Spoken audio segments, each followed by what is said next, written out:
मी सुरुवातीलाच सगळ्यांना सांगतो की काही जणांची निवेदनं राहिलेली आहेत, परंतु मीटिंग संपल्यानंतर मी थांबणार आहे. त्याच्यामुळे कुणी काही गैरसमज करून घेऊ नये. काय होतं, सभा चालूत असताना तुम्ही निवेदन दिली की सभा जरा डिस्टर्ब होते. मी सुरुवातीलाच आपल्या सगळ्यांचे सहकारी ज्यांनी आता मार्गदर्शन दिलं ते प्रफुल्लजी पटेल साहेब, सुनील तटकरेजी, छगन भुजबळजी, तसंच उपस्थित असणारे रामराजे नाईक निंबाळकरजी, हसन मुश्रीफजी, नरहरी झिरवाळजी, धर्मबाबा आश्रमजी, संजय बनसोडेजी, सुबोध मोहितेजी, समीर भुजबळजी, नरेंद्र राणेजी, शिवाजीराव नलवडेजी, शिवाजीराव गर्जेजी, आपले राष्ट्रवादी काँग्रेस पक्षाचे सर्व लोकसभेचे सन्माननीय उमेदवार, सर्व आजी माजी खासदार, आमदार, सर्व जिल्हा अध्यक्ष, सर्व जिल्ह्याचे उपस्थित कार्याध्यक्ष, राष्ट्रवादी काँग्रेस पक्षाच्या सर्व सेलचे अध्यक्ष, त्याचे सर्व कार्याध्यक्ष, राज्य कार्यकारिणीचे सर्व सन्माननीय पदाधिकारी, सर्व उपस्थित माझे सहकारी, पत्रकार बंधू भगिनी, आजच्या ह्या आपल्या बैठकीच्या निमित्तानं आज एक अतिशय चांगल्या प्रकारचा निर्णय आपले तरुण सहकारी धीरज शर्मांनी घेतलेला आहे. ते अध्यक्ष धीरज शर्मा, युवकांचे अध्यक्ष देशाचे, तसंच जम्मू काश्मीरचे प्रदेश अध्यक्ष गुलजारजी नागरोजी, कार्याध्यक्ष स्वर्णिय चौधरीजी, प्रकाश जोशीजी, राजस्थानचे प्रदेशाध्यक्ष, राष्ट्रीय उपाध्यक्ष युवकचे मुरली मनोहर पांडेजी, युवकचे बिहारचे प्रदेशाध्यक्ष वरुण कुमारजी, आसामचे युवक अध्यक्ष प्रदेशाध्यक्ष अनुप दासजी, उत्तराखंडचे सौरव अहुजाजी, आमच्या गुजरातचे जिग्नेश जोशीजी, हरियाणाचे निलेश शर्माजी, बिहारचे प्रदेशाध्यक्ष अविनेश पाठकजी, गुजरातचे रोहित टाडाजी, उत्तर प्रदेशचे रोशन सैनीजी, हरियाणाचे साहिबान अहमदजी, सर्व आज आमच्या लिस्ट बरीच मोठी आहे, परंतु धीरज शर्माजींच्या बरोबर ज्यांनी आजपासून आपल्या सर्वांच्या बरोबर काम करण्याचा निर्णय घेतला, राष्ट्रवादी काँग्रेस पक्षाच्या बरोबर काम करण्याचा देश पातळीवर आणि त्या राज्यामध्ये जो निर्णय घेतला, ते उपस्थित असणारे सर्व ज्यांनी प्रवेश केला ते सर्व आमचे सहकारी, जमलेल्या बंधू भगिनींनो, माझ्या तरुण मित्रांनो, सुरुवातीला प्रदेशाध्यक्षांनी काही बाबी सांगितल्या. भुजबळ साहेबांनी, प्रफुल्लभाईंनी त्यांनी पण आपल्याला मार्गदर्शन केलं. धीरजनी कशा कारणाकरता तो फार खोलात शिरला नाही, हरकत नाही, परंतु ज्यावेळेस मी धीरजशी स्वतः बोललो, स्वतः प्रफुल्लभाई बोलले, स्वतः सुनील तटकरेजी बोलले, इतर पण अनेक सहकारी मला सतत फोन होत होते, 15-1 दिवसात दादा आम्हाला धीरजला घेऊन तुमच्याशी बोलायचं आहे. आणि तशा पद्धतीने, कारण आज अनेक ठिकाणी संघटनेची जबाबदारी धीरज शर्मांच्यावर आपल्या राष्ट्रवादी काँग्रेस पक्षाने आपण एकत्र सगळे काम करत असताना दिलेली होती. ते वर्किंग कमिटीचे मेंबर होते, नॅशनल स्पोक्समन होते, तसंच इंडिया यूथ फ्रंटचे कन्व्हेनर होते, नॅशनल प्रेसिडेंट नॅशनलिस्ट यूथ काँग्रेसचे होते, को इन्चार्ज सेंट्रल ऑफिसचे नॅशनलिस्ट काँग्रेस पार्टीचे होते, आणि स्टार कंपनीवर महाराष्ट्र लोकसभा समिती हे जे पण ते त्या ठिकाणी पदाधिकारी होते. आणि त्यांच्याबरोबर असंख्य सहकारी आज त्यांच्याबरोबर आलेले आहेत. आपण सगळ्यांनी ते पाहिलं. त्यांना प्रत्येकाला आपली आपली 2-2 मिनटं बोलायचं होतं, परंतु वेळेअभावी ते त्यांचे विचार त्या ठिकाणी मांडू शकले नाही. परंतु मित्रांनो, आपण सगळेच जण, म्हणजे भुजबळ साहेब तर जे साक्षीदार आहेत, प्रफुल्लभाई साक्षीदार आहेत, सुनील तटकरेजी साक्षीदार आहेत. 10 जून 1999ला शिवाजी पार्कला ज्यावेळेस पवार साहेबांनी, संगमाजींनी, तारिक अनवरजींनी आणि असंख्य मान्यवरांनी, मग त्याच्यामध्ये भुजबळ साहेब होते, पिचड साहेब होते, प्रफुल्ल पटेलजी होते, पदमसिंह पाटील होते, विजयदादा होते, मोहिते पाटील, मधुकर पिचड होते, हे सगळेजण सिनियर नेते. आम्ही त्याच्यामध्ये त्यावेळेस ज्युनियर होतो, परंतु हे सगळे सिनियर नेत्यांच्या साक्षीनं स्वाभिमानातनं आपण राष्ट्रवादी काँग्रेस पक्षाचा स्थापना केली, परकीय मुद्दा काढून केली आणि त्याच्यानंतर सातत्याने बदल कसे होत होते. 4 महिन्यातच ज्या मुद्दा समोर ठेवून आपण पक्ष काढला, तोच मुद्दा बाजूला केला आणि लगेचच जूनला पक्ष काढला. जुलै, ऑगस्ट, सप्टेंबर, ऑक्टोबर 4 महिन्यात तर आपण तिथं आघाडीमध्ये गेलो आणि काँग्रेसच्या बरोबर सरकार स्थापन केलं. हा सगळा इतिहास तुम्हाला सगळ्यांना माहिती आहे, त्या खोलामध्ये मला फार जायचं नाही. परंतु नंतरच्या काळामध्ये अनेकांनी संघटनेची जबाबदारी चालवत असताना जे सन्माननीय पदाधिकारी असतात त्यांचा मान सन्मान, धीरजने त्याचा उल्लेख केला आपल्या भाषणामध्ये. लोकांना, कार्यकर्त्यांना फार काही कामं 100% झालीच पाहिजे अशातला भाग नाही, परंतु मान सन्मान मिळाला पाहिजे. आपली ती महाराष्ट्राची संस्कृती, ती देशाची संस्कृती आहे आणि पहिल्यापासून सगळेच जण वडीलधारी यांना मान सन्मान देत आलेले आहेत, इतर लोकांना पण मान सन्मान देत आलेले आहेत.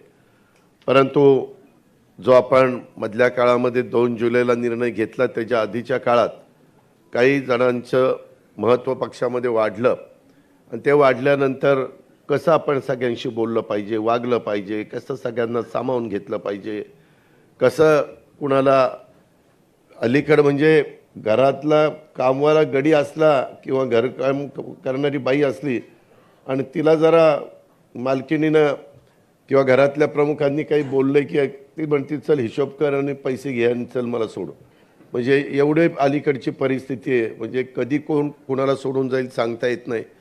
एवढं प्रत्येक जणाला आपला मान सन्मान ठेवावा असं वाटत असतं, परंतु तसं काही बाबतीमध्ये काही ठिकाणी घडत नाही आहे आणि त्याचा फार वेगळ्या प्रकारचा अनुभव विशेषतः ह्या निवडणुकीच्या निमित्तानं मला, म्हणजे अनिल बायदास पण इथं बसलेत, बारामती लोकसभा मतदारसंघात फिरत असताना त्यांना पण त्या ठिकाणी अनेकांनी ऐकवलं, कार्यकर्त्यांनी किंवा धीरजशी मी ज्यावेळेस बोलत होतो, इतर काही त्यांच्या सहकाऱ्यांशी बोलत होतो, त्यांनी पण ते सांगितल्यानंतर मी आश्चर्यचकित झालो. वास्तविक कार्यकर्ता हा महत्त्वाचा असतो. मी नेहमीच सगळ्यांना सांगत असतो किंवा अशा प्रकारच्या कार्यक्रम सांगत असतो की कार्यकर्ता हा पक्षाचा कणा असतो आणि त्याच्यामुळं तो कणा आपण जपला पाहिजे, त्याला त्या ठिकाणी महत्त्व दिलं गेलं पाहिजे, अशा प्रकारची माझी स्वतःची भूमिका आहे. मित्रांनो, सर्वप्रथम मी तुमच्या सर्वांचं, आपण जी काही मेहनत घेतली आणि लोकसभा निवडणुकीच्या निमित्तानं जे आपण काम केलं त्याबद्दल मी तुमच्या सर्वांचं मनापासून कौतुक करतो.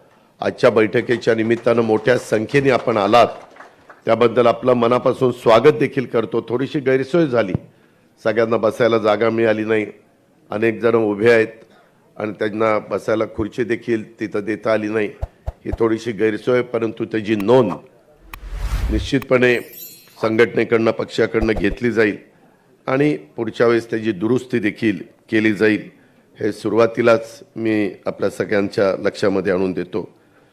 मित्रांनो, निवडणूक ही राजकीय पक्षासाठी फक्त सत्ता मिळवण्याचं साधन आहे असं मी पण मानत नाही आणि आपल्यातले बरेच जण पण मानत नाहीत. निवडणूक हे आपण सर्वांनी 5 वर्षात लोकांच्या मध्ये जे काम केलेलं असतं त्याचं मूल्यमापन लोक त्या ठिकाणी करतात आणि आपल्याला कौल देतात. लोक देतील तो कौल मान्य करून आपण पुढे जायचं, हे ध्यानात घेऊन आपण आजपर्यंत वाटचाल करत आलेलो आहे. कधी विजयाचा उन्माद देखील होऊन द्यायचा नाही आणि पराभवानी खचून पण जायचं नाही, अशा प्रकारची भूमिका सर्वांनीच कुठल्याही राजकीय पक्षामध्ये असताना प्रत्येकाने घेतली पाहिजे. निवडणूक हा राजकीय कार्यकर्त्याचा तसं बघितलं तर श्वास आहे. कार्यकर्ता लोकांमध्ये असतो, तो लोकांची आणि पक्षाची सातत्याने कामं करत असतो आणि त्यामुळे निवडणुकीत त्यानं लोकांची कामं किती केली आणि त्यानं किती केलेल्या कामांवर हक्कांनी तो किती मतं पक्षाच्यासाठी आणि आपल्यासाठी आणू शकतो याची परीक्षा असते. आपण नवीन राजकीय भूमिका घेतल्यानंतर ही आपल्या सर्वांची पहिलीच निवडणूक होती, ही आपण सगळ्यांनी अनुभवली. जरूर थोडासा उल्लेख प्रफुल्लभाईंनी केला, 48 जागा आपल्या महाराष्ट्रापुरतं बोलायचं झालं तर आहेत, बाहेर पण आपण एक जागा त्या ठिकाणी लढलो नाही अशातला भाग नाही, परंतु त्या 41 जागा मागच्या वेळेस ह्या भाजप शिवसेनेच्या आलेल्या होत्या आणि फक्त 7 जागा आपल्या विरोधकांच्या आलेल्या होत्या आणि त्याच्यामुळं 7 जागांच्या पेक्षा जास्त तिथं चर्चा करायला संधी नव्हती तरी देखील काही बाबतीमध्ये कसं आपल्याला जास्तीत जास्त जागा मिळवता येईल हा प्रयत्न झाला आणि त्याचा उल्लेख सातारची जागा जरी सोडली तर तिथं राज्यसभेची जागा घेतलेली आहे. आणि मी आधीच सगळ्या कार्यकर्त्यांना सांगतो, सगळ्या नेते मंडळींच्या साक्षीनं सांगतो की त्याच्यामध्ये सातारची जागा जी घेतलेली आहे राज्यसभेची ती सातारा जिल्ह्यालाच दिली जाणार आहे, ही गोष्ट देखील आपण लक्षामध्ये घ्या. नाही तर मग पुन्हा बाकीचे इतर जिल्ह्यातले मग आले ना जागा तर द्या ना, ते आम्हाला द्यायला काय हरकत आहे. तसं काही होऊन देऊ नका. हे पहिलं प्रफुल्लभाई तुम्हालाही आठवत असेल ते ठरलेलं आहे आणि सुनीलजी तुम्हालाही माहिती आहे, आपण इतर पण मान्यवरांच्या कानावर ही गोष्ट त्या ठिकाणी घातलेली आहे. त्या प्रकारे तिथं कार्यकर्त्याला मदत केली जाईल आणि सातारा तसा आपल्या पक्षाचा एक बालेकिल्ला म्हणून ओळखला जातो, म्हणून त्याचा उल्लेख मी आवर्जून आपल्या सगळ्यांच्या समोर केला. वेगवेगळ्या प्रकारचे प्रश्न आहेत. भुजबळ साहेबांनी त्याचा उल्लेख केला की आपण साधारण 54 निवडून आलेलो होतो. उद्याच्याला 288 जागांचा ज्यावेळेस निर्णय घेतला जाईल त्यावेळेस काय होईल त्याच्याबद्दल काळजी वाटणं साहजिक आहे, मी नाही असं म्हणत नाही, परंतु तसं काही समजण्याचं कारण नाही. त्याच्यामध्ये व्यवस्थितपणे पक्षाच्या कार्यकर्त्यांचा, पक्षामध्ये काम करणाऱ्या सगळ्या माझ्या जीवाभावाच्या सहकाऱ्यांचा मान सन्मान ठेवला जाईल. त्या जिल्ह्यामध्ये साधारण काही ना काही राष्ट्रवादी काँग्रेस पक्षाला जागा मिळेलच अशा प्रकारची आखणी करूनच आणि थोडंसं सुरुवातीपासूनच ह्याच्यामध्ये लक्ष घालून, कारण नंतर काही वेळेस इतका शेवट आता नाशिकच्याच जागेच्या संदर्भात तुम्हाला आठवत असेल तिथं खाली बहुतेक आमदार आपल्या विचाराचे होते, म्हणजे भाजपाने आपल्या विचाराचे, आणि तिथली जागा तिथं देत असताना थोडा विलंब लागला आणि त्याच्याबद्दल अनेकदा माणिकरावांनी असेल, सरोजने असेल, बाकीच्या आमच्या हिरामणने असेल किंवा इतर माझ्या सहकाऱ्यांनी पण तिथल्या बोलून दाखवलं की ह्याच्याबद्दल असं करून चालणार नाही. आणि मग समोरचे लोक कामाला लागतात, प्रचाराला लागतात आणि त्याचा फटका हा निश्चितपणे आपल्या सगळ्यांना म्हणजे महायुतीला बसतो. अशा प्रकारचा सुतोवाच त्या ठिकाणी झाला आणि ही गोष्ट मी नाकारू शकत नाही. मगाशी मी धीरज आणि ह्या सगळ्यांशी बोलत होतो, प्रफुल्लभाईंनी पण त्याचा उल्लेख केला. आपल्याला उद्याच्या 10 जूनला 25वां वर्ष आपण साजरं करतोय, म्हणजे 1099 ते 2024, तर त्यामध्ये 25 वर्ष पूर्ण होत आहेत आपल्याला आणि 26वा वर्धापन दिन, पहिला वर्धापन दिन जर 10 जून 1999चा आपण धरला तर, आणि त्याच्यातून पुन्हा राष्ट्रीय पक्ष म्हणून आपल्याला मान्यता मिळवायची आणि तशा प्रकारचा प्रयत्न हा सगळ्यांचा चाललेला आहे. आजच्या ह्या पक्षप्रवेशाच्यामुळं धीरज आणि बाकीच्या सगळ्या प्रदेशाध्यक्षांनी, युवकच्या आणि इव्हन फादरच्या पण अध्यक्षांनी ज्यांनी प्रवेश केलेला आहे, त्याच्यातनं तिथं पक्षाची ताकद वाढवण्याच्या करता निश्चितपणे मदत झाल्याशिवाय राहणार नाही. त्यांचं सर्वांचं आपण स्वागत केलेलंच आहे. आणि पुढचं अधिवेशन कुठं घ्यायचं, ज्याचा उल्लेख सुनील तटकरे यांनी केला, मग ते षण्मुखानंदला घ्यायचं का तालकटोराला दिल्लीमध्ये घ्यायचं ते आम्ही त्या ठिकाणी ठरवू.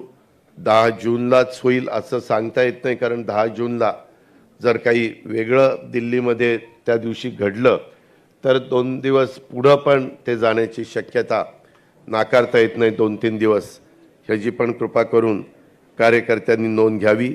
पण 10 जूनला आपला वर्धापन दिन आहे, तो मात्र वेगवेगळ्या भागामध्ये चांगल्या पद्धतीनं साजरा करण्याच्या बद्दलचा कार्यक्रम हा सगळ्या जिल्हाध्यक्षांना, कार्याध्यक्षांना, सगळ्या माझ्या सहकारी मित्रांना दिला जाईल. त्याबद्दल आपण यत्किंचितही शंका मनामध्ये बाळगू नका, अशा प्रकारची विनंती मी आपल्या सगळ्यांना करीन. मित्रांनो, वेगवेगळ्या प्रकारचे प्रश्न आहेत. विशेषतः पाण्याचे साठे अतिशय कमी झालेले आहेत. 5% कपात, 10% कपात, 15% कपात. वादळ पश्चिम बंगालमध्ये धडकलेलं आहे. प्री मान्सून काही भागामध्ये मोठा कोसळला आहे. हवेच्या वादळी वाऱ्यामुळं प्रचंड नुकसान झालं, पत्रा उडून गेला. तरी देखील त्याच्यामध्ये आपण लक्ष घातलं आणि 25 जिल्ह्यामध्ये साधारण 10,000 हेक्टरचे पंचनामे कालपर्यंत झालेले आहेत. पंचनाम्याचं काम सुरू आहे. कारण तो काही ठिकाणी जनावरं मेलीत, काही ठिकाणी मनुष्यहानी पण झालेली आहे, पत्रे पण उडालेले आहेत, घराचंही नुकसान झालेलं आहे, पिकांचं उन्हाळी पिकांचं नुकसान झालेलं आहे आणि काही भागामध्ये प्रचंड मोठ्या प्रमाणात टँकरनी पाणी पुरवठ्याची मागणी आहे. ती पण मागणी पूर्ण करण्याचं काम आपण करतोय आणि त्याच्यामध्ये सातत्याने आपलं लक्ष आहे. त्यामध्ये ज्या दिवशी आपल्या इकडचं मतदान झालं त्याच्यानंतर ताबडतोबच मंत्रालयामध्ये बसून आमचा सगळ्यांचा आढावा चाललेला आहे. स्वतः मुख्यमंत्री पण घेत आहेत. आज देखील राज्यातील मान्सूनपूर्व तयारीच्या अनुषंगाने आढावा बैठक होती, पण तो आपली बैठक लागल्यामुळं आम्ही मुख्यमंत्र्यांना म्हणालो की उद्या 12 वाजता ती बैठक घ्या. त्याच्यामुळं मान्सूनपूर्व तयारीची पण बैठक उद्या होणार आहे आणि 350व्या शिवराज्याभिषेक महोत्सव 350वा यंदाच्या वर्षी आपल्याला साजरा करायचा आहे आणि त्याचाही उद्याच्याला आम्ही बैठक त्या ठिकाणी ठेवलेली मुख्यमंत्र्यांच्या अध्यक्षतेखाली. ती पण साधारण उद्याच्याला होईल. मला लोकप्रतिनिधींना इथं बरेचसे आमदार आहेत म्हणून त्यांना सांगायचं आहे की या सगळ्याच्या संदर्भात मदत पुनर्वसन खात्याचे मंत्री इथंच आहेत. किती तारखेला आपण बैठक घेतली होती? 21 तारखेला. 21 तारखेला आम्ही बसलो होतो मंत्रालयामध्ये. आम्ही फार टी व्हीकडं किंवा प्रेसकडं जात नाही. बैठक घेतली ना अमकं झालं तमकं झालं, फोटो काढा आणि ते सोशल मीडियाला टाका आणि ते अमकं करा. त्याच्यामध्ये थोडीशी आचारसंहितेची अडचण होती. आपण खरं तर 20 तारखेला महाराष्ट्रातल्या निवडणुकीचं मतदान झालं 5व्या टप्प्यातलं आणि ते झाल्यानंतर आम्ही नितीन करीर म्हणून आपले चीफ सेक्रेटरी आहेत त्यांना सांगितलं तुम्ही निवडणूक आयोगाला कळवा की आता इथं आचारसंहिता शिथिल करा, काढून टाका नका, शिथिल करा की ज्याच्यातनं काही निर्णय मंत्र्यांना घ्यायला सोपं जाईल, कॅबिनेट घेता येईल, कॅबिनेटमध्ये देखील काही निर्णय घेता येतील. कारण आज माझ्याकडे सकाळी काय आमदार भेटायला आलेले होते आणि त्यावेळेस त्यांनी विषय काढला. मी नितीन करीरांना फोन लावला आणि विचारलं की त्यांना आढावा बैठक घेता येईल का, तर ते लोकप्रतिनिधी असताना देखील दुष्काळी आढावा बैठक त्यांना घेता येत नाही. म्हणून आम्ही त्याच दिवशी पत्र पाठवलं आणि बाबा ते लवकर आम्हाला कळवा. तिथं त्यांची परवानगी घेऊन करता येतं, परंतु अजूनपर्यंत आलं नाही. कदाचित आज काही त्याच्याबद्दलचं मत ते व्यक्त करतील, परंतु तो निवडणूक आयोगाचा अधिकार आहे. ही गोष्ट आपल्याला मान्यच करावं लागेल. आता आजच्या पण ह्या 2 बैठका उद्यावर आपण ढकलल्यात, त्याच्याबद्दल देखील आपण त्यांची पूर्व परवानगी घेतलेली आहे. हे पण मी आपल्या सगळ्यांच्या लक्षामध्ये आणून देऊ इच्छितो.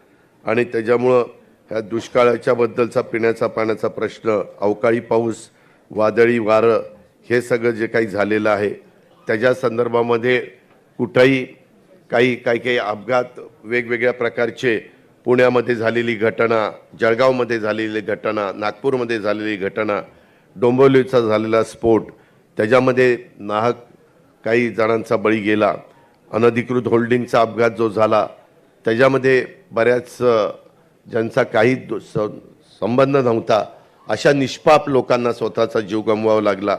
अशा काही घटना ह्या अलीकडच्या काळामध्ये घडतायत. काही अपघातच आहेत, परंतु ते अपघात घडू नये म्हणून जी काळजी घ्यायला पाहिजे, अनधिकृत मोठ्या प्रमाणावर आपले होल्डिंग आपण हटवण्याचं काम सगळ्या राज्यामध्ये सगळ्यांना दिलेलं आहे आणि त्याच्यामध्ये अशा वेगवेगळ्या प्रकारच्या ह्या सगळ्या गोष्टी आहेत आणि त्यामध्ये बारकाईनं लक्ष घातलेलं आहे. कुठंही राजकीय हस्तक्षेप न होऊन देता, कुणालाही त्याच्यामध्ये न वाचवता, जो दोषी असेल त्याच्यामध्ये योग्य पद्धतीनं कारवाई. आता ज्या मुलाने ॲक्सिडेंट केला त्यालाही ताब्यामध्ये घेतलेलं आहे, त्याच्या बापालाही ताब्यामध्ये घेतलेलं आहे, त्या बापाच्या बापाला पण ताब्यामध्ये घेतलेलं आहे.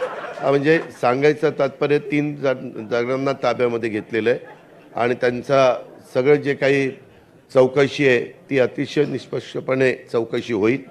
त्याबद्दल आपण अजिबात काळजी करू नका. विरोधक त्याचा बाऊ करण्याचा प्रयत्न करतात. अर्थात पुणेकर नाही तर संपूर्ण महाराष्ट्र हळहळलेला आहे आणि आमचा देश पण हळहळलेला आहे. तशा प्रकारच्या बातम्या पण आपण सगळ्यांनी बघितलेल्या आहेत आणि त्याच्याकरता कायदा सुव्यवस्था नीटपणे चोख व्यवस्था राहण्याच्या दृष्टिकोनातनं जी काही खबरदारी राज्य सरकार म्हणून राज्य सरकारने घेतली पाहिजे, पोलीस खात्याने घेतली पाहिजे, ती निश्चितपणे घेण्याचं काम चालू आहे आणि त्याच्यातनं काही पोलीस पण सस्पेंड केले, काही डॉक्टरांना पण ते रक्त तपासणीच्या मध्ये काही गडबड केलेली आहे, त्याच्याही बद्दल त्यांच्यावर ॲक्शन घेण्यात आलेली आहे. अशा प्रकारे ह्या सगळ्या कामामध्ये लक्ष घातलं गेलेलं आहे, त्याचाही उल्लेख मी आवर्जून आपल्या सगळ्यांच्या साक्षीने करीन. मगाशी भुजबळ साहेबांनी जे काही सांगितलं की आता मध्ये दिवस कमी राहतात, एक तर 10 जूनला आपलं अधिवेशन होणार होतं, आपण अंतरिम बजेट दिलं, त्याच्यानंतर राहिलेल्या 8 महिन्याचं बजेट मला द्यायचं होतं 10 जूनला. 10 जूनला पहिल्यांदा पुरवणी मागण्या आल्या असत्या आणि नंतर मी बजेट मांडणार होतो, पण ते थोडंसं पुढं जाईल. कामकाज सल्लागार समितीची बैठक उद्याच्याला मी CM साहेबांना मध्ये एकदा सांगितलं, परंतु आज गडकरी साहेबांचा वाढदिवस आहे, मी त्यांच्या वाढदिवसाच्या निमित्तानं देखील आपल्या सर्वांच्या वतीनं त्यांना मनपूर्वक शुभेच्छा या ठिकाणी देतो. सकाळीच माझा फोन झालेला होता, पण त्या निमित्तानं उद्याच्याला आम्ही कामकाज सल्लागार समितीची बैठक कधी घ्यायची ते ठरवू आणि ते 10 जूनलाच ठेवायचं का 17 जूनला करायचं का अजून काही 23 जूनला करायचं ते ठरवलं जाईल आणि ते तुम्हाला सगळ्यांना पेपरमध्ये मीडियाच्या माध्यमातून पाहायला मिळेलच आणि त्याचा बाकीच्या पण तुम्हाला त्याच्या संदर्भातले व्हॉट्सअप केले जातील. अशा प्रकारची माहिती मी ह्या निमित्तानं आपल्या सगळ्यांना देतो. एकंदरीतच मगाशी बोलत असताना आणि हां, त्याच्यामुळं ते बजेट एकदा दिलं की त्या बजेटमधले मगाशी त्यांनी भुजबळ साहेबांनी मुंबई पदवीधर, मुंबई शिक्षक हे 2 मतदारसंघाची निवडणूक लागली आणि ती फार सिंधुदुर्ग, रायगड, रत्नागिरी, मुंबई, ठाणे, पालघर असा तो बरा मोठा मतदारसंघ आहे, बरोबर ना? नाही, ती एक झाली. नाशिकची दुसरी, नाशिक, जळगाव, नगर, नंदुरबार आणि धुळे ती दुसरी निवडणूक आहे आणि त्याच्यामुळे या पुन्हा आचारसंहिता. तर भुजबळ साहेबांचं मत बरोबर आहे की फक्त शिक्षक तिथे वोटर असतात आणि काही ठिकाणी पदवीधर तिथं वोटर असतात पदवीधर मतदारसंघात. तर तशा पद्धतीनं ह्या सगळ्याच सारख्या अशा निवडणुका लागल्या तर मग काहीच काम करता येणार नाही. तर त्याची परवानगी आपण घेऊ आणि त्याच्यात लोकप्रतिनिधींना पण त्यांच्या ह्या मधल्या काही काळामध्ये जी काही कामं करणं तातडीनं गरजेचं आहे त्या प्रकारे कामं केली जातील. मी पण साधारण 7 दिवसातले 4 दिवस मंत्रालयात बसणार आहे आणि 3 दिवस फिरतीवर राहणार आहे. आपल्याला आता विभागाचे पण मेळावे घ्यावे लागतील, आपल्याला आता जिल्ह्याचे पण मेळावे घ्यावे लागतील, आपल्याला सुरुवातीपासूनच कामाला लागावं लागेल. मागच्या वेळेस आमचं ठरलेलं होतं, एक बघा वल्लभभाई पटेलचा स्टेडियम ना, ते वल्लभभाई पटेल स्टेडियमवर एक मेळावा झाला आणि त्याच्यानंतर जिल्ह्याचे पण मेळावे घ्यायला लावले महायुतीचे, ते पण झाले. पण आमचे नंतर विभागाचे मेळावे काही घेऊ असं करून ते हे झालं.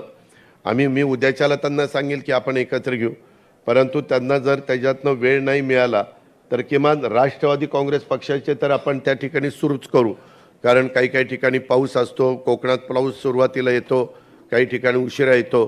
तर त्याचं साधारण गणित बघून आपण ते मेळावे घेऊ, जेणेकरून आपल्याला आता विधानसभेच्या तयारीला तातडीनं लागणं नितांत गरजेचं आहे. ही गोष्ट देखील आपण सगळ्यांनी ध्यानामध्ये घेतली पाहिजे आणि त्याची नोंद पक्ष म्हणून पक्षाच्या स्तरावर आम्ही सगळ्यांनी घेतलेली आहे. ही पण बाब मी तुमच्या सगळ्यांच्या लक्षामध्ये आणून देऊ इच्छितो. वेगवेगळ्या बराचसा अनुभव निवडणुकीच्या निमित्तानं आला. मला बऱ्याचदा वाटायचं की देश पातळीवरची निवडणूक आहे का कुठली निवडणूक आहे, कुठलाही मुद्दा चालायचा, रोज सकाळी 9:30-10ला तर भोंगा वाजतोच, तो तर काही हटतच नाही. मग ते काहीतरी भोंगा वाजला की त्याला कोणीतरी उत्तर द्यायचं आणि मीडिया पण त्याच बातम्या चालवतो. अशा पद्धतीनं म्हणजे देशाचं भवितव्य ठरवणारी निवडणूक, 140 कोटी जनतेचा कारभार 5 वर्षाच्या करता कोणाच्या हातामध्ये स्थिर राहू शकतो ही निवडणूक. आणि असं असताना मात्र कुठंतरी जातीपातीचा विचार केला जात होता. आता वास्तविक मायनॉरिटीच्या बद्दल एवढे चांगले निर्णय, मी पण अनेक वर्ष सरकारमध्ये आहे, मी पण काँग्रेसच्या बरोबर म्हणजे भुजबळ साहेब असतील आम्ही सगळ्यांनीच अनेकांनी काँग्रेसच्या बरोबर पण सरकार आम्ही चालवले, त्याच्यामध्ये उद्धव ठाकरे साहेबांच्या बरोबर पण सरकार चालवलं, त्याच्यामध्ये आत्ता आम्ही एकनाथराव शिंदे देवेंद्रजींच्या बरोबर पण सरकार त्या ठिकाणी चालवतोय. आणि या सगळ्या काळामध्ये जे जे आत्ता निर्णय झाले त्याच्यात सगळ्यात चांगले निर्णय ह्यावेळेस झालेले तर मायनॉरिटीला चांगल्या प्रकारचा निधी आपण आमदारांच्या मार्फत दिलेला होता. मौलाना आझाद महामंडळाला 1,000 कोटी रुपयाचं भाग भांडवल त्या ठिकाणी केलेलं होतं. त्याच्या संदर्भामध्ये आपण दफनभूमी, स्मशानभूमी, वक्फ बोर्ड ह्याच्या सगळ्याचे जे काही प्रश्न अडीअडचणी असतात, उर्दू शाळा ह्या सगळ्याच्याबद्दल त्याच्यामध्ये जातीनं लक्ष घातलेलं होतं, जे कधीच पाठीमागे इतक्या मोठ्या प्रमाणावर घातलं गेलेलं नव्हतं आणि वातावरण त्या ठिकाणी चांगलं होतं. मगाशी जे काही प्रफुल्लभाईंनी सांगितलं थोडंसं उजरता उल्लेख भुजबळ साहेबांनी केला. मी पुन्हा राष्ट्रवादी काँग्रेस पक्षाच्या देशातनं आलेल्या मान्यवरांना पण आणि राज्याच्या कानाकोपऱ्यातनं आलेल्या माझ्या सहकाऱ्यांना पण सांगू इच्छितो, काही झालं तरी शाहू फुले आंबेडकरांची विचारधारा राष्ट्रवादी काँग्रेस पक्षाने सोडलेली नाही, पुढेही कधी राष्ट्रवादी काँग्रेस पक्ष सोडणार नाही. जे मगाशी प्रफुल्लभाईंनी सांगितलं, मी प्रफुल्लभाई त्यावेळेस तिथं होतो आणि त्यावेळेस समोर नरेंद्रभाई आणि अमितभाई बसलेले होते, लड्डाजी पण होते, ते तिघजण होते आणि आपण इकडे दोघंजण बसलो होतो. त्यावेळेस मी त्यांना स्पष्ट ह्या भाषेमध्ये सांगितलं की आमची शाहू फुले आंबेडकरांची विचारधारा आहे, आम्हाला तुमचा विकासाचा कामाचा ज्याचा उल्लेख धीरजनी भाषणामध्ये केला, विकास पुरुष म्हणून आम्ही तुमच्याकडे बघून आम्ही तुमच्याबरोबर सरकारमध्ये आलेलो आहे. राज्याचा विकास झाला पाहिजे, देशाचा विकास झाला पाहिजे, जगामध्ये देश जगामध्ये भारताचा नावलौकिक हा सर्व दूरपर्यंत वाढला गेला पाहिजे. कुणी आपल्याकडे वाकड्या नजरेने बघता कामा नये. कालच पुन्हा इस्रायलवर हल्ला झालेला आपण बघितला असेल, काल का परवाच झाला. म्हणजे अशा प्रकारच्या घटना अचानक कधी काय घडतं, रशिया किंवा युक्रेनचं काय झालं हे पण आपण त्या ठिकाणी बघितलं. म्हणजे अशा घटना घडत असताना आपल्या आजूबाजूचे पण कुठं काही गडबड करणार नाही अशा प्रकारची परिस्थिती निर्माण करण्यात आली. परंतु मला आठवत आहे, आपल्यातल्या काही सहकारी मित्रांना आठवत असेल, आपण एकत्र काम करत असताना डॉक्टर बाबासाहेब आंबेडकरांचा पुतळा आहे मंत्रालयाच्या पलीकडं, तिथून आपण देश बचाव संविधान बचाव असा एक मोर्चा काढला होता आणि मी त्यावेळेस फारुख अब्दुल्ला वगैरे सगळ्यांना आपण बोलवलं होतं आणि सगळ्यांनी चालत जाऊन शिवाजी महाराजांच्या गेटवे ऑफ इंडियाच्या पुतळ्यापाशी आपण गेलो आणि तिथं त्याचा समारोप तिथं केला. मी नंतर काहींना विचारलं, देश बचाव संविधान बचाव हे कसं काय आलं? म्हणले नाही, त्याच्यामध्ये कधी कधी नरेटिव्ह सेट करावा लागतो, नरेटिव्ह सेट करावा लागतो. कुणी काही म्हणलेलं नव्हतं संविधान बदलायचं काही, आणि तसंच हे आत्ता झालं. आम्ही सगळेजण बेंबीच्या देठापासून सांगत होतो, अरे संविधान बदललं जाणार नाही, संविधान दिन साजरा करण्यात आलेला आहे, बाबासाहेब आंबेडकरांना पाडण्याचं काम काँग्रेसवाल्यांनी केलं, काँग्रेसवाल्यांनी त्यांचा निवडणुकीमध्ये पराभव केला वगैरे वगैरे वगैरे. परंतु लोक त्या ठिकाणी ऐकण्याच्या मनस्थितीमध्ये नव्हते आणि सांगण्याचा रामदास आठवले पण प्रयत्न करत होते, आम्ही पण सगळे प्रयत्न करत होतो. ज्याचा उल्लेख माझ्या आधीच्या वक्त्यांनी केला त्यांनी सांगितलेलं पण खरं आहे. आम्ही पण कांद्याच्याबद्दल विशेषतः माझ्या नाशिक, नंतर पुणे, नंतर अहमदनगर अशा काही जिल्ह्याशी संबंधित हा कांद्याचा विषय, तेव्हा पण मी मोदी साहेबांना सांगितलं की हे एक्सपोर्ट चालू करा. निवडणुका जाहीर झाल्या एक्सपोर्ट चालू झाला असता तरी देखील यांनी तर, मी त्या दिवशी नाशिकच्या सभेमध्ये मी सुनील तटकरे यांना, प्रफुल्लभाईंना सांगितलं की भुजबळ साहेबांना तिथं पक्षाच्या वतीने बोलायला संधी द्या. त्यांनी पत्र पण त्यांना दिलं.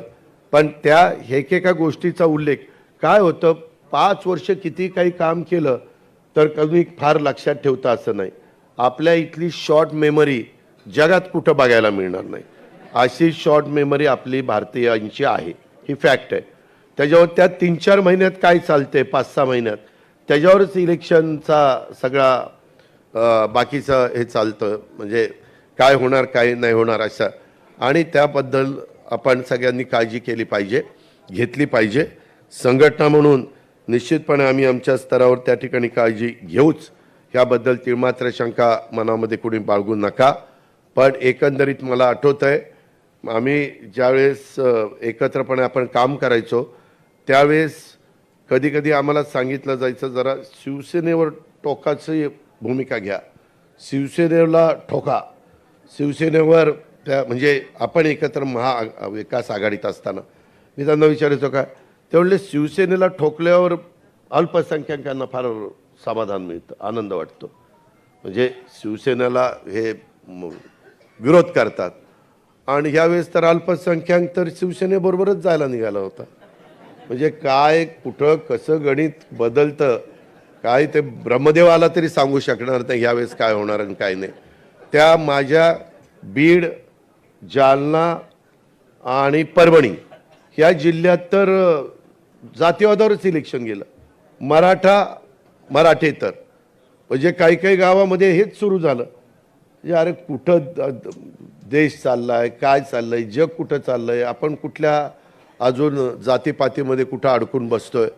ह्याही गोष्टी ज्यावेळेस आपण शाहू फुले आंबेडकरांची विचारधारा म्हणतो, ह्या लोकांचा आदर्श डोळ्यासमोर ठेवून पुढे जायचं म्हणतो, मनुस्मृती वगैरे भुजबळ साहेबांनी सांगितलं, त्याच्यामध्ये कुठल्याही परिस्थितीत आपण सरकारमध्ये असेपर्यंत तरी तसं आपण कोणी होऊन देणार नाही, तुम्ही काळजीच करू नका. कारण माझं स्वतःचं दीपकशी पण बोलणं झालेलं आहे की सरकार, दीपक पण पूर्वाश्रमीचा राष्ट्रवादीचाच, आपणच त्याला आमदार केला आणि नंतरच्या काळात काही बदल झाला ती गोष्ट वेगळी. परंतु अशा पद्धतीनं कुठलंही ज्याच्यातून आपली जी काही ज्या विचारधारेतनं आपण सगळेजण पुढं चाललेलो आहोत त्या विचारधारेला कुठंतरी ठेच पोचेल, तिथं कुठंतरी धक्का लागेल, अशा पद्धतीनं मग त्याच्याबद्दल कितीही मोठी किंमत मोजावी लागली तरी चालेल, परंतु राष्ट्रवादी काँग्रेस पक्ष पाठीमागे येणार नाही, मागं हटणार नाही. ही पण गोष्ट मी आपल्या सगळ्यांना अतिशय स्पष्टपणे सांगतो. नाहीतर पुन्हा काहीतरी कुणीतरी पुढ्या सोडायचं काम करतंय आणि नको ती चर्चा त्या ठिकाणी सुरू करतात. हे स्पष्ट सगळ्यांनी त्याच्याबद्दलची नोंद आपण सगळ्यांनी घ्यावी, अशा प्रकारची माझी आपल्याला सूचना आहे. आता हे पुण्याच्या संदर्भामध्ये वेगवेगळ्या गोष्टी चाललेल्या आहेत. खरं तर आर पाटीलच गृहमंत्री असताना डान्स बार बंदी वगैरे आपण कायदा केलेला होता. आता ते डान्स बार बंदी असेल, पब बंदी असेल, ऑर्केस्ट्रा बार बंदी असेल, ह्याच्याबद्दल पण एकदा फेर विचार करून कशा पद्धतीनं नियम कायदे करायचे आणि त्याच्यातून कुठल्याही परिस्थितीमध्ये जे सज्ञान नाहीत अशा मुलांना ज्या गोष्टी नको त्या मिळतात आणि पालकांचंही लक्ष नसतं आणि मग त्याच्यात निष्पाप काही तरुणींना पण स्वतःचा जीव गमवावा लागतो, ते पण अजिबात होता कामा नये. म्हणून जी काही पावलं उचलावी लागतील ती पावलं उचलली जातील, ह्याही बद्दलची नोंद आपण सगळ्यांनी ह्या बैठकीच्या निमित्तानं घ्यावी. दुसरा एक विषय मला तुम्हाला सांगायचा होता, मी त्याचा साक्षीदार आहे, ह्याच्यातले बरेच इथं बसलेले त्याचे साक्षीदार आहे. 2004च्या बद्दल मधी पवार साहेबांनी एक स्टेटमेंट केलं की 2004ला जर राष्ट्रवादी काँग्रेस पक्षाचा मुख्यमंत्री केला असता तर पक्ष फुटला असता. दादांत खोटं आहे, दादांत खोटं. मी त्यावेळेस होतो, त्याच्यामध्ये आम्ही सगळेच जण होतो, भुजबळ साहेब होते, प्रफुल्लभाई होते, तटकरे साहेब होते, सगळे आम्ही होतो. उलट आम्हाला वाटत होतं ते करावं आणि मी तर त्यावेळेस मुख्यमंत्री पदाचा मध्ये इंटरेस्टेड नव्हतो त्यावेळेस. तर त्यावेळेस मला वाटत होतं की भुजबळ साहेब त्या ठिकाणी होतील, कारण राष्ट्रवादी काँग्रेस पक्षाची स्थापना झाल्यानंतर खऱ्या अर्थाने महाराष्ट्राच्या कानाकोपऱ्यामध्ये राष्ट्रवादी पक्ष पोचवण्याचं काम कुणी जर केलं असेल तर ते भुजबळ साहेबांनी केलं.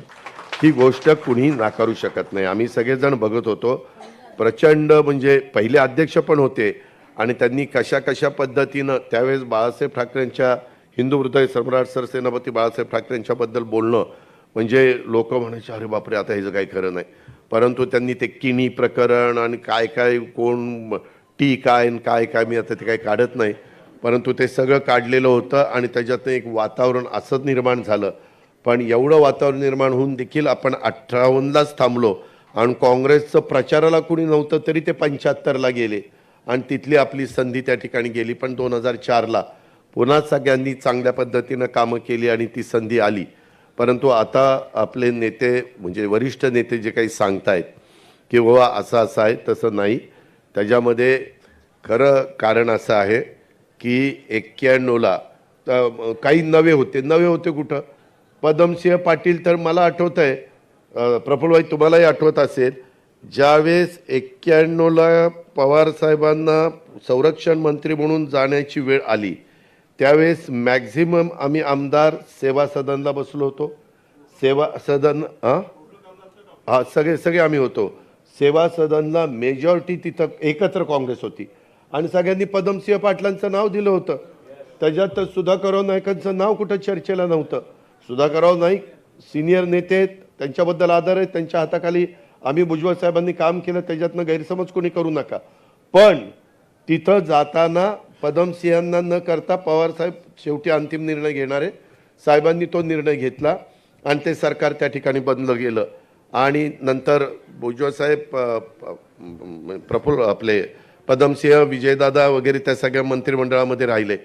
सांगायचं तात्पर्य तेव्हा तर पण त्यांचा विचार झालाच होता. ही कधीची गोष्ट 91 आणि नंतर कुठं आला 2004. म्हणजे हा मग 13, 14, 15 वर्षांनी संबंध आला. मग 14-15 वर्षांनी सगळे नौके होते. नौके म्हणायचं कारणच नव्हतं. पण आता काही पण सांगतात. मला बातमी कळलेली अशी आहे, माझी बातमी खरीच आहे, की त्यामध्ये नाईक साहेबांना मुख्यमंत्री केल्यानंतर नाईक साहेब 1 वर्ष देखील साहेबांचं त्यांनी ऐकलं नाही. 1 वर्षाच्या आतच नाईक साहेबांनी ते सावज टप्प्यामध्ये आलं की मी ते सावज टिपतो असं काय काय ते बोलले बघा. आणि 17 लोकांना आपल्याला भुजबळ साहेब काढून टाकलं. काय ते विजयदादांनी आपल्याला कळवलं की तुम्हाला 17 लोकांना मंत्रिमंडळातनं काढलं आणि तिथनं ते सगळी गडबड झाली. पण 2004ला कदाचित साहेबांनी प्रफुल्लभाईंनी असा विचार केला असेल की 91ला केल्यावर ह्यांनी वर्षातच नाही ऐकलं आपलं, आता जर कोणी केलं तर आपल्या दोघांना कायमचं हे दिल्लीलाच पाठवतील, त्याच्यामुळं कदाचित मुख्यमंत्रीपद घेतलं नसेल. हे आता सांगता येत नाही. काही ना काही त्याला कारण आहे. उगीच आता काहीतरी करतात. वास्तविक भुजबळ साहेबांच्या आणि मी आज पण राष्ट्रवादी काँग्रेस पक्षाच्या सगळ्या सहकाऱ्यांना सांगतो, 91ला 2004ला मुख्यमंत्रीपद घेतलं असताना तिथपासून नंतर कायम राष्ट्रवादीकडेच मुख्यमंत्रीपद राहिलं असतं. भले कुणीही झाले, भुजबळ साहेब झाले असते, तिथं काय RR पाटील झाले असते किंवा आणखीन कुणी झालं असतं. पण सतत, कारण मुख्यमंत्र्याच्या हातात एवढी पॉवर असती की आता आम्ही अनेक सरकारमध्ये कामं केलेले असल्यामुळे ते बघतो. परंतु हरकत नाही, आता तेच उघडण्यात बसण्यात अर्थ नाही. सांगायचं तात्पर्य आपण पुन्हा जोमाने कामाला लागू. जास्तीत जास्त जागा घेण्याची जबाबदारी आम्ही सगळेजण जे चर्चा करतो. हां, ते विदर्भामध्ये एक विधान परिषद, विदर्भाचे एक बरोबर आहे, एक विधान परिषद घेतली आणि अजून एक खानदेशमध्ये एक घ्यायची. ते तटकरे साहेबांचं आपलं आणि तुमचं आणि देवेंद्रजीचं बोलणं झालं. फक्त एकाशी बोलायचं आहे. त्याच्यावर ते 2 तरी त्या विधान परिषद आपण जास्त घेणार आहेत. सांगायचं तात्पर्य, जरी आपण कुठंतरी युतीमध्ये तडजोड करण्याच्या करता काही म्हणतात ना, युद्धात जिंकले पण तहात हारले, असं फाला नाही. तसलं काय होणार नाही. युद्धात पण जिंकलं जाईल आणि तहात पण जिंकलं जाईल. तुम्ही काही काळजी करू नका. त्या पद्धतीनं आपण काम करू. आणि इतर जर मान्यवरांनी, खरं तर काही आज आम्हाला काही जिल्हाध्यक्षांच्या पण काही बाबी ऐकायच्या होत्या, परंतु वेळ बराच झालेला होता आणि धीरजनी पण सांगितलेलं होतं, धीरजची चर्चा झाली नाही. सगळे मान्यवर परराज्यातनं सगळे आलेले होते. थोडंसं घाईत हे सगळ्या गोष्टी झाल्या, परंतु एकदा तुम्हाला सगळ्यांना घेऊन बसणं गरजेचं होतं. बरेच जण आमदार अजून परदेशी पण गेलेले आहेत, काही अभ्यास दौऱ्यावर गेलेले आहेत, काही फॅमिलीला घेऊन गेलेले आहेत. अभ्यास दौरा कसा असतो ते नरहरी झिरवाळांना माहिती आहे. परदेशातला अभ्यास दौरा तर त्याच्यामध्ये हरकत नाही. पण काहींना वाटतं की काही जण म्हणजे जावं 4 दिवस कुठं फॅमिलीला घेऊन, आणि त्या पद्धतीनं काही जण येऊ शकलेले नाहीत. आणि काही बाबतीमध्ये आम्ही खरं तर 22लाच मिटिंग घेणार होतो, परंतु त्यावेळेस लगेच मिटिंग घेणं बरोबर नाही म्हणून ती आज 27ची तारीख आपण काढली. मला लोकप्रतिनिधींना पण सांगायचं, त्यांचे जे काही असणारे काही प्रश्न असतील, इतर काही गोष्टी असतील, ते याच्याबद्दल कुठल्याही अफवांच्यावर कुणीच कार्यकर्त्यांनी, अध्यक्षांनी, सहकाऱ्यांनी विश्वास ठेवू नका. आत्ता आम्ही जे काही सांगितलेलं आहे ते त्याच पद्धतीनं आपल्याला सगळ्यांना पुढं जायचं आहे. त्याच्यामुळं कारण नसताना वेगवेगळ्या 4 तारखेच्या निकालाच्या बद्दल तर मगाशी प्रफुल्लभाईंनी थोडंसं विस्तृतपणे सांगितलेलं असल्यामुळे मी त्या खोलामध्ये जात नाही. इतर पण काही निवेदन दिलेले आहेत, काहींना अजून काही सेलचे पदाधिकारी म्हणून पाहिजे, आणखीन काही वेगवेगळ्या ठिकाणी पाहिजे, त्याच्याबद्दल पण आपण योग्य ती कारवाई करू. याबद्दलची पण नोंद आपण सगळ्यांनी ह्या निमित्ताने घ्यावी. आणि आज महायुती एक सरकार म्हणून कुठल्याही बाबतीमध्ये हे जे काही नैसर्गिक संकट आलेलं आहे त्याच्यावर मात करण्याच्या करता, त्याच्यातनं मार्ग काढण्याच्या करता कुठं कमी पडत नाही. एक चर्चा अशी पण चाललेली आहे की जून महिन्यात कदाचित पाऊसच पडणार नाही आणि मधी अशी परवा कोणीतरी पवार साहेबांनीच एक चर्चा केलेली होती आणि ते धनंजय काहीतरी परदेशात गेला आहे, धनंजयच्या मुलीचा एक पदवीदान समारंभ आहे, त्याच्याकरता गेला. वास्तविक आम्ही सगळेजण या शेतकऱ्यांच्या प्रश्नाच्या संदर्भात, कारण आम्ही पण शेतकरी आहोत, त्याच्यामुळे त्या संदर्भात पण आमचं सगळ्यांचं बारकाईनं लक्ष आहे. ही बाब आपण सर्व राष्ट्रवादी काँग्रेस पक्षाच्या सन्माननीय पदाधिकाऱ्यांनी, कार्यकर्त्यांनी, सहकारी मित्रांनी लक्षामध्ये त्या ठिकाणी घ्यावी, अशा प्रकारची मी आपल्याला सगळ्यांना विनंती करतो. त्यामुळं कुणी काही जण अशा प्रकारची स्टेटमेंट करतात आणि मग आपल्या पक्षाच्या एखाद्या मंत्र्यावर किंवा ते हजर का नव्हते, काय नव्हते, ते मला विचारूनच गेले होते. त्याच्या मुलीचा कार्यक्रम होता आणि पण आम्ही स्वतः त्याबद्दलच्या सगळ्या खरीपपूर्व आपण जो काही हे असतो त्याची पण तयारी, त्या बाबतीमध्ये खरीप हंगामपूर्व तयारी, बियाणं, खतं, औषधं, ती पण व्यवस्थितपणे राज्यातली केलेली आहे. साधारण ज्या शेतकऱ्यांची कुठली मागणी कपाशीची असेल, मक्याच्या बियाण्याची असेल किंवा कुठल्याही बियाण्याची असेल, किंवा DAP, पोटॅश आणि युरिया, हे पण ह्यावेळेस जरा आम्ही लिक्विड युरियाला जास्त महत्त्व दिलं आहे. आपण पण शेतकरी जे असतील त्यांनी जरा लिक्विड युरियाकडे वळलेलं जास्त शेतीच्या दृष्टीनं फायद्याचं ठरेल. अशा या सगळ्या बाबींचा फार बारकाईनं विचार करून आपण पुढं चाललेलो आहोत. ह्याची पण नोंद आपण सगळ्या राष्ट्रवादी काँग्रेस पक्षाच्या कार्यकर्त्यांनी घ्यावी, अशा पद्धतीने माझी विनंती है. फिर एक दफ़ा धीरज शर्मा जी और उनके साथ जो भी अलग अलग स्टेट के लोग आए हैं उनका सबका मैं तहे दिल से स्वागत करता हूं और मैं पूर्ण विराम देता हूं. जय हिंद, जय महाराष्ट्र. धन्यवाद दादा. सर्वांनी एक 2 मिनिटं बसून घ्यायचंय. अजून काही लोक